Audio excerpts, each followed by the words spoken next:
जोहार गी जाय हर निये को मेंदा जे अबो संताल हर चेदा को इसायोग कना आर चेदा आकुरन गोगो बाबा लेबे लटम कते बोंगा बुरु लेबे लटम कते आको इसाई धर्म चेदा को अपनादा इसाई धर्म मा अबो संताला बांग कान तबे आम नुआ अति दिसम रन कान खाय आर आतु रम तहान कान खाय तबे आम नुआ कथा बेस्तेम बुझे दड़िया जखन मिटेन आतु रे रेंगे नाचार परिवार थायना आर ओना परिवार रे दिन एने दिन को जमा आर ओना परिवार चितार की विभिन्न दुख कष्ट हजुआ आतु तरफ खय आर आतु तरफ को कोनो सहायता के बको ᱧᱟᱢᱟ बोंगा बुरु से डन पंथी कोरना को हजुआ डन को मने को आर हिस्सा सुये विभिन्न हिस्सा सुये आर जखन आइरेन बाबा हर हो पौर ᱧᱩते लापा लुंडो चाबा को भूत चाबा को तखन हो उनी सुधरो ना हो कोनो उपाय बको बाय ᱧᱟᱢᱟ समाज ताला खय हो आर आइरे पढ़ा आइरे गिद्रे पढ़ा उचुय ना हो टाका पैसा बांग ताहेना आदो नवा को बीच रे उनी मिटेन डहार रे सिंदरा ᱧᱟᱢ दाड़िया ओना डहार दो कना ईसाई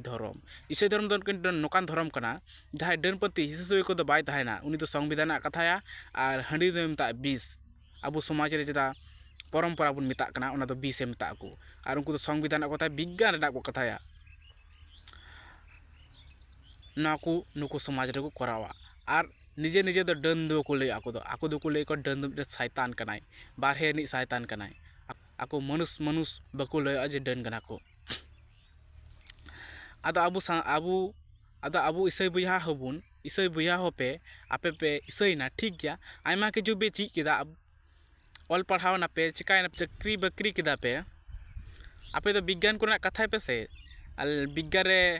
आर संविधान को कथा पे से संविधान रे चे को अधिकार ना तो बना अबो चे